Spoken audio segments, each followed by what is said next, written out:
সম্মানিত মুসলিম ভাইরা, কোরআনুল কারীমে সূরাতুল বাকারার 137 নং আয়াতে কারিমা আপনাদের সামনে পেশ করেছি। আমরা কয়েক জুমা আগে একটা গুরুত্বপূর্ণ বিষয় নিয়ে কোরআন সুন্নাহর আলোকে আলোচনা শুরু করেছিলাম। আল্লাহ তাআলার সাথে গভীর সম্পর্ক স্থাপন করার জন্য, আল্লাহ তাআলার সাথে আমাদের বান্দার সম্পর্কটা কিভাবে মজবুত করা যায়, গভীর করা যায়, এই সম্পর্কে কোরআনে কারীমের মধ্যে আল্লাহ সুবহানাহু ওয়া তাআলা বিশেষ কিছু পদ্ধতি, বিশেষ কিছু গুণাগুণ, বিশেষ কিছু আমল এর একটা ক্যাটাগরি আল্লাহ রাব্বুল আলামিন কোরআনে কারীমের বিভিন্ন জায়গায় দিয়েছেন। দুইটা আয়াতে কারিমা আমরা যদি সমন্বয় করে দেখি, এই দুইটা আয়াতে কারিমার মধ্যে আল্লাহ সুবহানাহু ওয়া তাআলা পাঁচটা বিষয় সম্পর্কে আলোচনা করেছেন। দুনিয়ার জীবনে, এই ছোট্ট জীবনে, ক্ষণস্থায়ী জীবনে কোনো বান্দার যদি আল্লাহ তাআলার সাথে গভীর সম্পর্ক স্থাপন করতে চায়, তাহলে এই পাঁচটা আমলই তার জন্য যথেষ্ট হবে। স্বয়ং আল্লাহ নিজে ওয়াদা করেছেন, এই পাঁচটা কাজ যদি কেউ করে, এই পাঁচটা ব্যবসা যদি আল্লাহ পাকের সাথে কেউ করে, তাহলে ওই বান্দার ব্যবসার ভিতরে মন্দা হওয়ার কোনো সম্ভাবনাই নাই। সুবহানাল্লাহ বলবেন না? কথাটা কে বলছেন? তিজারাতুন লান তাবুর। আল্লাহ বলেছেন এটা এমন এক ব্যবসা, বান্দার পক্ষ থেকে কার সাথে? আল্লাহর সাথে, সেই মহান মাহাজনের সাথে ব্যবসা। এমন ব্যবসার ভিতরে বান্দা মাহাজন কর্তৃক লস হওয়ার কোনো সম্ভাবনাই নাই। টেনশন মুক্ত ব্যবসা। শুধু পুঁজি বানাইতে হবে, ব্যবসায় হাত দিতে হবে, ব্যবসা করতে হবে। বরকত দেওয়ার মালিক কে? আওয়াজ দিয়ে বলেন কে? সেই আল্লাহ বলছেন তিজারাতান লান তাবুর। আমার বান্দারা যদি আমার সাথে সেই ব্যবসা করতে পারে, তাহলে আমি আল্লাহ কর্তৃক আমার বান্দার ব্যবসার মধ্যে লস হবে তো দূরের কথা, ব্যবসার মধ্যে মন্দা আসারও কখনোই কোনো সম্ভাবনা নেই। আল্লাহ বাধ্য বলে এটা আল্লাহর সাথে ব্যবসা। আমার প্রিয় ভাইরা, কোরআনুল কারীমে সূরাতুস সাফের 10, 11 এবং 12 নং আয়াতে কারীমের মধ্যে আল্লাহ রাব্বুল আলামিন এই ব্যবসার কথা উল্লেখ করে বলছেন যে এই ব্যবসা যদি কেউ দুনিয়ার জীবনে করে, তাহলে আমি আল্লাহ কঠিন হাসরের মাঠে মর্মান্তিক শাস্তির বিধান যখন দেওয়া হবে, মর্মান্তিক আর যন্ত্রণাদায়ক শাস্তির সিদ্ধান্ত যেদিন হবে, এই ব্যবসা যদি দুনিয়ার জীবনে কেউ আমি মালিকের সাথে আমার কোনো বান্দা করে আসতে পারে, তাহলে ওই মর্মান্তিক শাস্তি থেকেও আমি আমার বান্দাকে মুক্তিদান করে দেব। সুবহানাল্লাহ। ব্যবসাটা কার সাথে? আল্লাহর সাথে। এই ব্যবসা বুঝতে হইলে কোরআনের প্রত্যেকটা কথা, কোরআনে কারীমের চিরসত্য বাণীগুলো বুঝতে হলে নিজের ভিতরে আগে একটা গুণ অর্জন করতে হবে। কয়টা গুণ? সবাই বলেন না, কয়টা গুণ? কোরআন সব মানুষকে হেদায়েত দিবে না। কোরআনের হেদায়েত পাওয়ার জন্য, কোরআন তার জন্য হেদায়েতকারী হবে, এটার জন্য আগে একটা গুণ অর্জন করতে হবে। এটা আমি মৌলবী খতিবের ইমামের হুজুরের বানানো কথা না, এই কথাটাও স্বয়ং বলছেন কে? স্বয়ং বলেন কে? কোরআন তোমাকে প্রদর্শন করবে, এটার জন্য তোমাকে একটা গুণ অর্জন করতে হবে। কোরআনের বাণীগুলো, কোরআনের কথাগুলো শ্রবণ করার আগে তোমাকে একটা গুণে গুণান্বিত হবে। ওই গুণ অর্জন করে যদি কোরআনের কথা শোনো, কোরআনের বাণী শোনো, ওয়াজের নসিহত শোনো, ওই কোরআন তোমাকে দুনিয়ার জীবনে জান্নাতের পথ দেখায় দেবে। আল্লাহু আকবার। এই কথাটা আল্লাহ রাব্বুল আলামিন কোরআনে কারীমের শুরু দিয়েই বলে দিয়েছেন। সুবহানাল্লাহ বলেন। আল্লাহ বলেন আলিফ লাম মিম যালিকাল কিতাবু লা রাইবা ফীহি। এই পরের আয়াতটা আপনারা বলেন, জোরে বলেন। মুদাল্লিল মুত্তাকিন। আল্লাহ রাব্বুল বলেন সূরাতুল বাকারার প্রথম আয়াত, যালিকাল কিতাবু লা রাইবা ফীহি। আমি আল্লাহ এমন এক কিতাব নাযিল করেছি যে কিতাবের ভিতরে সন্দেহ দূরের কথা, ওই বিন্দু পরিমাণ সন্দেহ করার কোনো লেশ না। ও ভাই, কোরআনের কথা শোনার পরে যদি আপনার ভিতরে যারা পড়া ওঠে, আপনি যেই টাকারই মুসলিম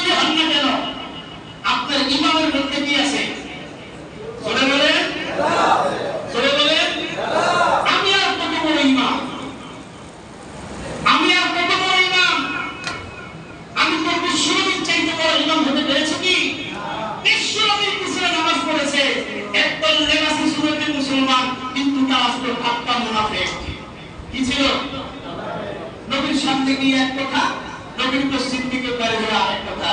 তাদের কপালে কি হেদায়েত ছিল? ছিল ছিল। এই জন্য কোরআনের প্রত্যেকটা কথা, কোরআনের প্রত্যেকটা বাণী, কোরআনের সকল কথাগুলো আল্লাহর ভয় নিয়ে শুনতে হবে। আল্লাহ পাকের ভয় নিয়ে ওই আসেন ইনশাআল্লাহ। কোরআন যদি আমার বিপক্ষে বলে, কোরআন যদি আমার পারিবারিক জীবনের বিপক্ষে বলে, কোরআন যদি আমার অর্থনৈতিক জীবনের বিপক্ষে বলে, কোরআন যদি আমার দেশের বিপক্ষে বলে, তাহলে কোরআনের বিপক্ষে যাবেন না তার পক্ষে থাকবেন? সরে বলেন, এই কথা মানতে রাজি তো সবাই? আল্লাহু আকবার বলে। আল্লাহ তুমি আমাদেরকে ঈমানে বুঝদান করে আমিন বলে। আল্লাহ কবুল করেন। কষ্ট হইলে কথাগুলো শুনতে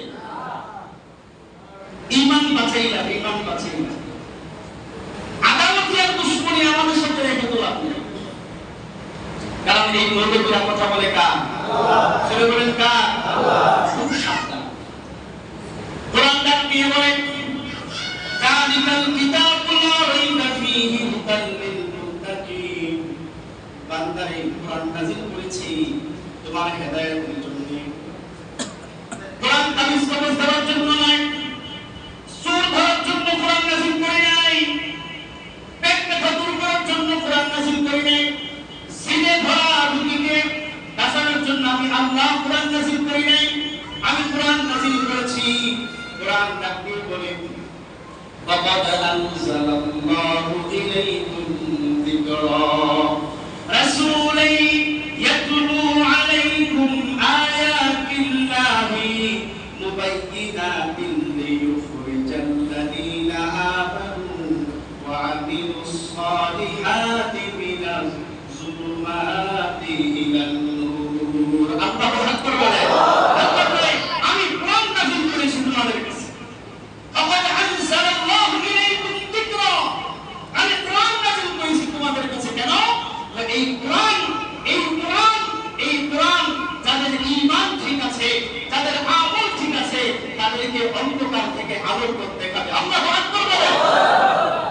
আজকে তো আফসোসের সাথে বলতে হয়, যেই কিতাব আমাদেরকে অন্ধকার থেকে আলোর পথ দেখাবে, যেই কিতাব আমাদেরকে জান্নাতের পথ দেখাবে, ওই কিতাবের সাথে মুসলমানদের সম্পর্ক একেবারেই নেই।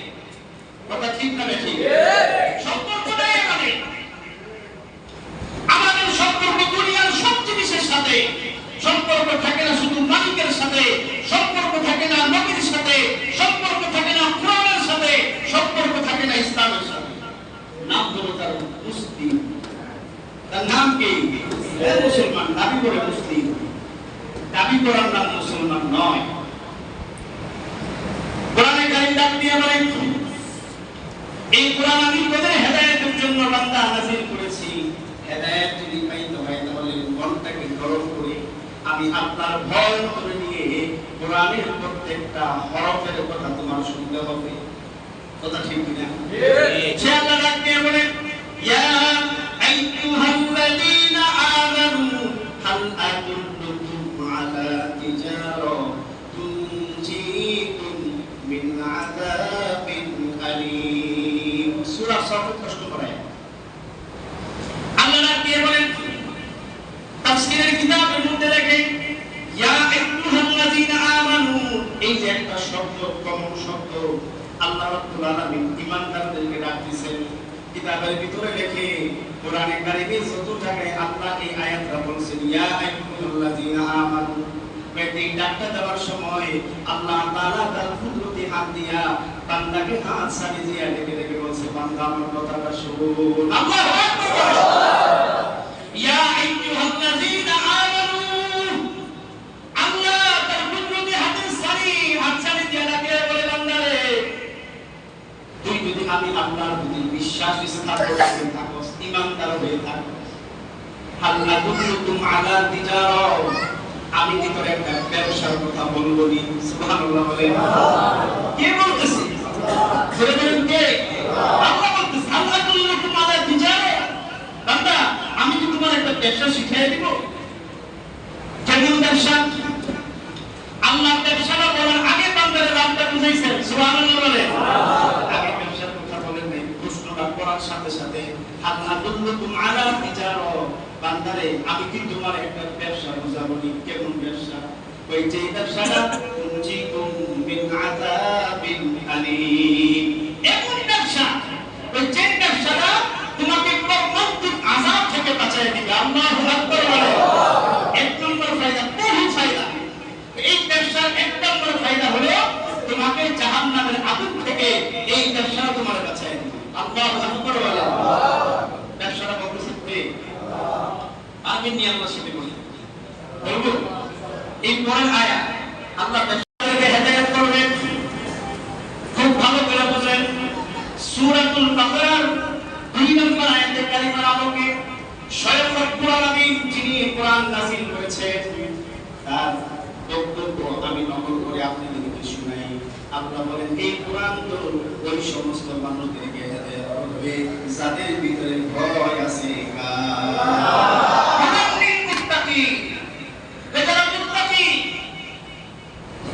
আল্লাহর কোরআন শুনে অন্তরের ভিতরে মালিকের ভয়, মসজিদে ঢুকছে অন্তরের ভিতরে কার ভয়? জোরে বলেন কার ভয়? মসজিদে গোলাপি মনোভাব নিয়ে ঢুকতে হয়, গোলাপি মনোভাব নিয়ে বসতে হয়, তাহলে হেদায়েতের ফয়সালা করে দেন কে? মস্তানি ভাব নিয়ে অহংকার আর হিংসা করে ভিতরে নিয়ে মসজিদে ঢুকে পুরো কোরআনকে যদি তাবিজ বানায় তার গলায় ঝুলিয়ে দেওয়া হয়, আসমান থেকে ওই নাফরমানের কোনো হেদায়েতের ফয়সালা হবে কথাটা? এই পৃথিবীতে বহু মানুষ আছে হেদায়েতের কথা শুনতে আসে, কোরআনের কথা শুনতে আসে, কোরআনের সত্য বাণীগুলো শুনতে আসে, কিন্তু ভিন্ন চিন্তা নিয়ে। কি চিন্তা নিয়ে? লেখে রাখেন সন্ন্যাক্ষরে কোরআন সাক্ষ্য দিয়েছে, যতদিন পর্যন্ত কোরআনের সামনে নিজের ভিতরে আল্লাহর ভয় নিয়ে বসতে না পারবা, ততদিন পর্যন্ত এই দুনিয়ার জীবনে তোমার জন্য হেদায়েতের ফয়সালা হবে কথাটা বিশ্বাস হয়নি? কতটুকু বিশ্বাস না করলে ঈমান থাকবে? কোরআন বলে হুদাল লিল মুত্তাকিন, এই দুনিয়ার মানুষ যতক্ষণ পর্যন্ত তোমাদের ভিতরে তাকওয়ার গুণ অর্জন না হবে, আল্লাহর ভয় যতক্ষণ পর্যন্ত অন্তরের ভিতরে লালন করতে না পারবে, যত পীর বুজুর্গ পীর আপনি আসুন না কেন, তোমাকে হেদায়েত দেওয়ার কোনো শক্তি কার হাতে থাকবে? হেদায়েতের মালিক কে? হেদায়েতের মালিক যদি মানুষ হইতো, হেদায়েতের মালিক যদি আমি হইতাম, আমার মুসল্লি কেউ বাদ থাকতো হেদায়েতের ত্রাণ পাওয়া থেকে? সবাইকে গণ হারে দিয়ে পুরো দুনিয়ার পয়গম্বর যদি হেদায়েতের মালিক হইতো, তাহলে বিশ্বনবীর চাচা আবু জাহেল হেদায়েত শূন্য থাকতো? নবীকে আল্লাহ হেদায়েতের মালিক বানান বলছে, হেদায়েত এটা আমি আল্লাহ যাকে খুশি আমি তাকে দিব, যাকে খুশি। এই হেদায়েত পাওয়ার জন্য, এই হেদায়েত পাওয়ার জন্য অন্তরে রাখতে হবে কার ভয়? সরে বলেন কার ভয়? এই ভয়টার নাম হলো তাকওয়া। নাম কি? এই দুই চার ভিতরে আছে তাকে বলা হয় মুত্তাকি। কোরআন সাক্ষ্য দেয়, কোরআন ওই ব্যক্তির জন্য পথপ্রদর্শক যেই ব্যক্তির অন্তরের ভিতরে লালন করে কার ভয়? হুদাল লিল মুত্তাকিন। এই জন্য কোরআনের প্রত্যেকটা কথা, কোরআনের প্রত্যেকটা বাণী, কোরআনের প্রত্যেকটা হেদায়েত শুনতে হবে আল্লাহ পাকের ভয় নিয়ে। এটা আমার বিপক্ষে যেতে পারে, আমার নেতার বিপক্ষে যেতে পারে, আমার দলের বিপক্ষে যেতে পারে, দেশের বিপক্ষে যেতে পারে, আমার মিডিয়ার আদর্শের বিপক্ষে যেতে পারে, কথা যদি হয় কোরআনের, কথা যদি হয় আল্লাহ, নির্দ্বিধায় নির্বাক্যে কথা মানতে হবে কি হবে না? কোন ব্যক্তি যদি সন্দেহ করে, আল্লাহর কোরআনের বিরোধিতা করে, কোরআনের বিপক্ষে অবস্থান করে, সে আইডি কার্ডে মুসলমান হতে পারে, সমাজের মানুষ তাকে মুসলমান বলতে পারে, আদম শুমাইতে তার নাম মুসলমান হতে পারে, আল্লাহর খাতায় মুনাফিক ছাড়া তার নাম আর কিছু নাই। কথা ঠিক কিনা? সন্দেহ আছে? আমার প্রিয় ভাইরা, কোরআনের কথা মসজিদের মিম্বর থেকে বলা হবে,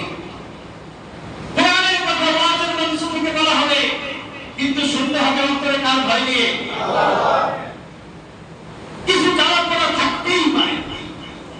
আমি জানি না আপনারা জিনে ধরা রোগী দেখছেন কিনা, কিন্তু জিনে ধরছে, জিনের প্রভাব আছে এরকম রোগী কেউ দেখছেন কখনো? এই রোগীগুলোর চিকিৎসা হলো কোরআন। যখন কোন জিনে ধরা রোগীকে কোন চিকিৎসকের সামনে বসায় দেওয়া হয়, তিনি যখন কোরআনের আয়াত পড়ে তাকে তাকবীর করেন, যখন জিন তার উপরে হাজির হয় তখন তার জ্বালা পড়া শুরু হয়, কঠিন জ্বালা পড়া শুরু হয়, মানে সে আর থাকতে পারে না।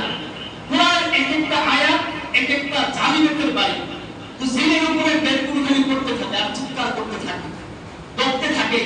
আর যদি খারাপ জিন হয় তাহলে সে তদবির করে তার মাইন্ড ওয়ার্ক পর্যন্ত চেষ্টা করে।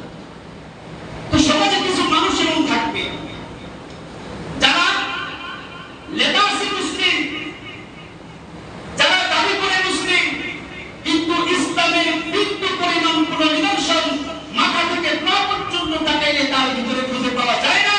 এমন মুসলমান সমাজে আছে না নাই? এই মুসলমানদের অবস্থা কি হবে?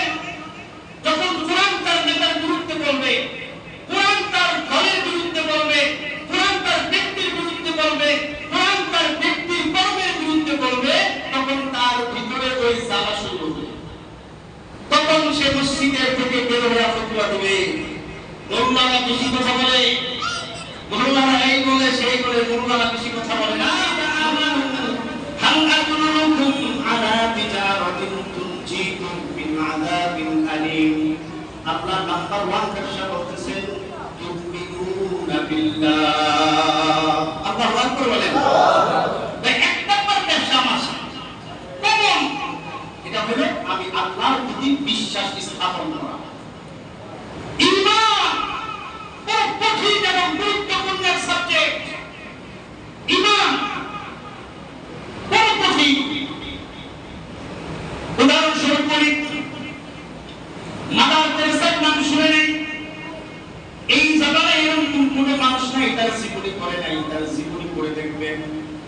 মাদার তেরেসা জীবনে কত কুরবানি করেছে মানব সেবার জন্য। নাম শুনছেন না মাদার তেরেসা? তার জীবনের সবচেয়ে গুরুত্বপূর্ণ একটা অধ্যায় তিনি মানব সেবার জন্য কুরবানি করেছেন। বিবাহ পর্যন্ত বসে নাই এই চিন্তার চেতনায়, আমি যদি বিবাহ বন্ধনে আবদ্ধ হই, আমি যদি স্বামী গ্রহণ করি, তাহলে স্বামীকে সময় যে পরিমাণ দিব ততটুকু সবাই মানব সেবা থেকে আমার বঞ্চিত থাকতে হবে না। আমার স্বামী দরকার নেই। আল্লাহু আকবার বলেন। ভালো কাজ। কিন্তু প্রশ্ন হলো, মাদার তেরেসার ঈমান ছিল কি ছিল না? জোরে বলেন। ছিল না। তার ঈমান নাই। আমি আপনাদের কাছে জিজ্ঞেস করি, লোক তার ঈমান নাই, সে যদি 50 বার হজ করে হজটাকে জাহান্নামের আগুন থেকে বাঁচাইতে পারবে না? কুরবানি যদি করে পারবে না? লক্ষ লক্ষ কোটি কোটি টাকা যদি যাকাত বিলি করে বাঁচাইতে পারবে না? আসল জিনিসই তো নাই। আসল জিনিসের নাম কি? জোরে বলেন, নাম কি? ঈমান বড় কঠিন জিনিস। নরমাল ভাবার কোনো সুযোগ নাই। ঈমান এত কঠিন এক বিষয়। ঈমান যদি কারো থাকে, কেউ যদি ঈমানের দৌলত অর্জন করতে পারে, নেক আমল যদি বেশি করতে নাও পারে, তাহলে আল্লাহ তাআলা তাকে নাজাতের ফয়সালা করে দিবেন। সুবহানাল্লাহ। তার একটা উদাহরণ বুখারী শরীফের লম্বা হাদিস। বিখ্যাত পতিতালয়ের ব্যবসায়ী একজন নারী অসংখ্য অগণিত পুরুষ তাকে ব্যবহার করেছে। এই অভদ্র মহিলা ঈমান ছিল, ঈমান ছিল, মুসলমান। মুসলমান সুদ খায় না, এই জন্য বলবেন কারণ ঈমান নাই।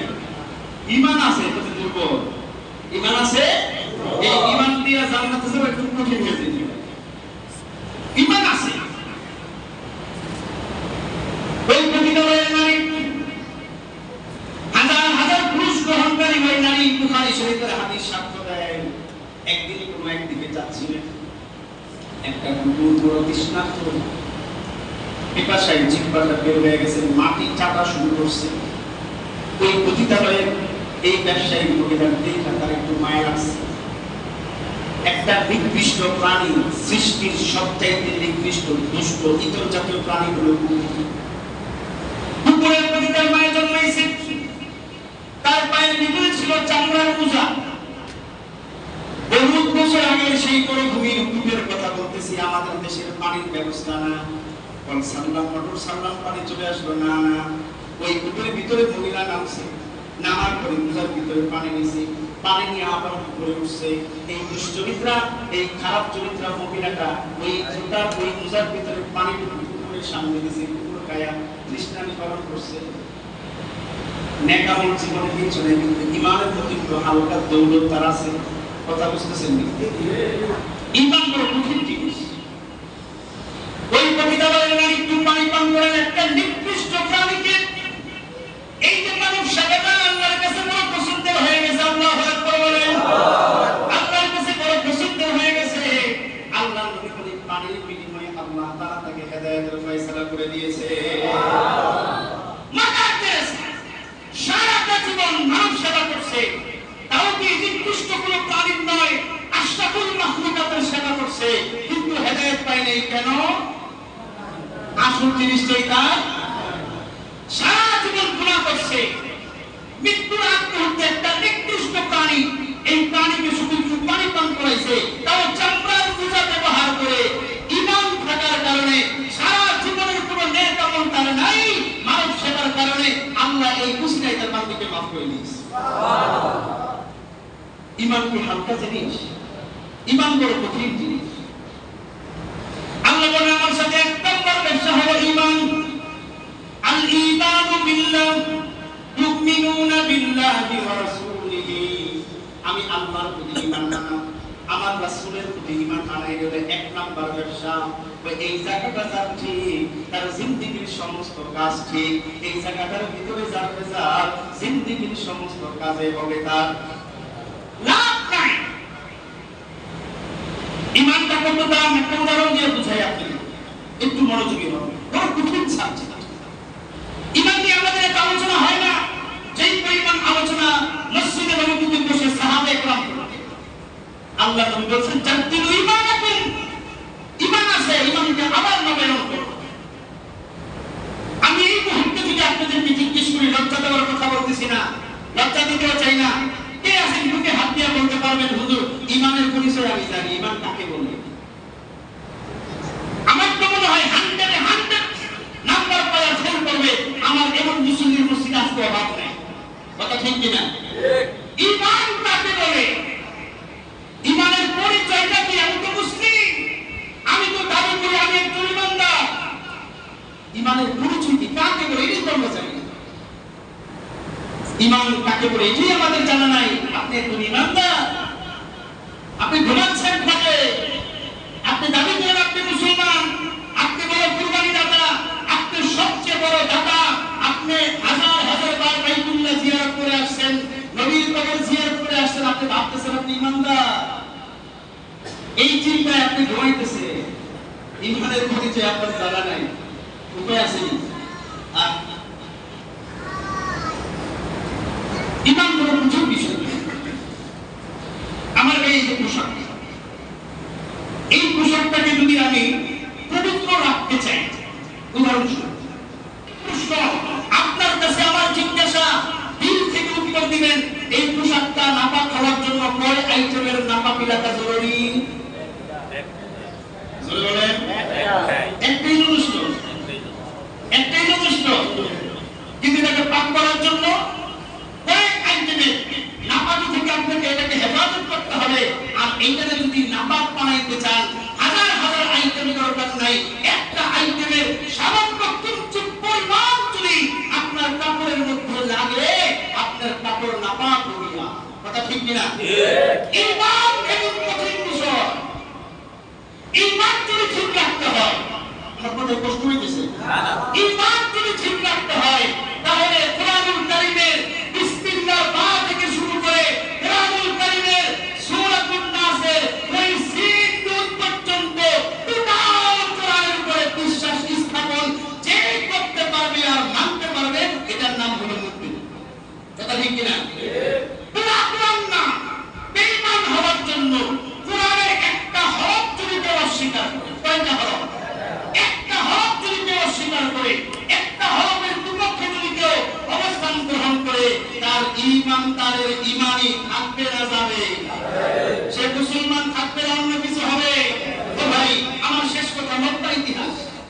ইমানের সাবযুক্ত বড় কঠিন। বলবো আস্তে আস্তে, যেহেতু এক নাম্বার ব্যবসায়ী হলো আল্লাহর প্রতি বিশ্বাস স্থাপন করা বড় কঠিন কাজ। কারণ এই কথাটা বলেছেন কে? বলে বলেন কে? স্বীকারোক্তি দিয়ে দেন, আল্লাহ বলে বলেছেন কে? আল্লাহ বলেছেন। ঈমান দাওয়াত করেছেন উপরে, দুইজনের উপরে, তুমিনুনা বিল্লাহি ওয়া রাসূলি, বলবেন আমি আল্লাহর মানি রাসূলের মানি না, আপনি কাফের। আপনি কি কাফের? আমার প্রিয় ভাইরা, তাহলে ঈমানের পরিচয় দিলাম কি? কোরআনের বিসমিল্লাহর পা থেকে শুরু করে সূরা একেবারে শেষ সূরা সূরাতুন নাসের একদম শেষ পর্যন্ত টোটাল কোরআনকে বিশ্বাস করা, নিজের জীবনে বাস্তবায়ন করা, এটা যদি কেউ পারে তার ঈমান আছে।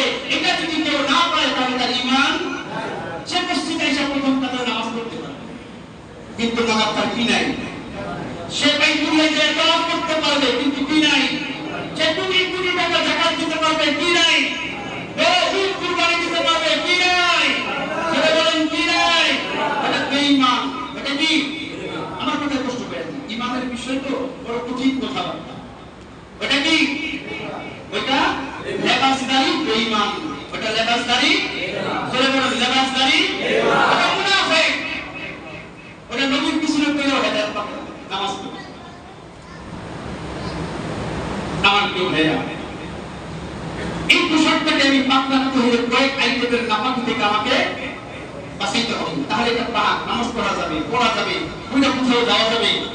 আর এটাকে নাপাক বানাইতে হইলে ওই 20 আইটেম দরকার নাই, একটা আইটেমের কিঞ্চিত পরিমাণ লাগলেই এটা পুরো নামাজ পড়া চলবে না। ঈমান নষ্ট করার জন্য পুরো কোরআন বিশ্বাস করা জরুরি না। কোরআনের একটা শব্দ যদি কেউ অস্বীকার করে তাহলে সে আর মুসলমান থাকবে না, ঈমানদার থাকবে না, কি হয়ে যাবে? বেঈমান হয়ে যাবে। যেমন কাদিয়ানীদের মসজিদ আছে, কাদিয়ানীরা সব মানে, হজ করে, যাকাত দেয়, কুরবানি করে, সব মানে, শুধু কোরআনের একটা আয়াতের একটা অংশ তারা মানে না। নাউজুবিল্লাহ বললেন না? পুরো কোরআন তারা মানে। কোরআন পড়ে, নামাজ পড়ে, তাদের মসজিদ আরো সুন্দর। তাদের কথাবার্তা, চালচলন, পদ্ধতি আপনি দেখলে অবাক হয়ে যাবেন। কিন্তু শুধু একটা আয়াতের শেষের একটা অংশ তারা বিশ্বাস করে না। সেই অংশটা কি? এই মুহাম্মদুর রাসূলুল্লাহ সাল্লাল্লাহু আলাইহি ওয়াসাল্লাম সে শেষ নবী, শেষ নবী, শেষ নবী। নাউজুবিল্লাহ বলেন না? নাউজুবিল্লাহ। আপনাদের কি বিশ্বাস মুহাম্মদুর রাসূলুল্লাহ কেমন নবী? তারপরে আর কোন নবী আসবে? কেউ যদি এই কথাটা অস্বীকার করে যে তারপরে আর নবী আসবে, ওই গোলাম মুহাম্মদ কাদিয়ানী হবে শেষ নবী, তার ঈমান থাকবে না যাবে? এটা ঈমানদার না বেঈমান? সে যদি প্রথম কাতারেও নামাজ পড়ে, সে যদি বাইতুল্লাহর সামনে গিয়েও নামাজ পড়ে, সে যদি নবীর রওজার সামনে গিয়েও যদি সে নবীর সালাম দেয়, তারপরেও সে কি? সে বলে সে কি? সে কাফের। সে কি? তাহলে এই সূত্র ধরে কাদিয়ানীরা কি? সে বলেন কাদিয়ানী কি? আর সে বলেন কাদিয়ানী কি? কাদিয়ানীদেরকে যারা সাপোর্ট করবে তারাও কি? তাদের যারা সহযোগিতা করবে তারাও কি? ঈমান করো কঠিন জিনিস। আমার কথা তো বুঝতেছেন? আলহামদুলিল্লাহ।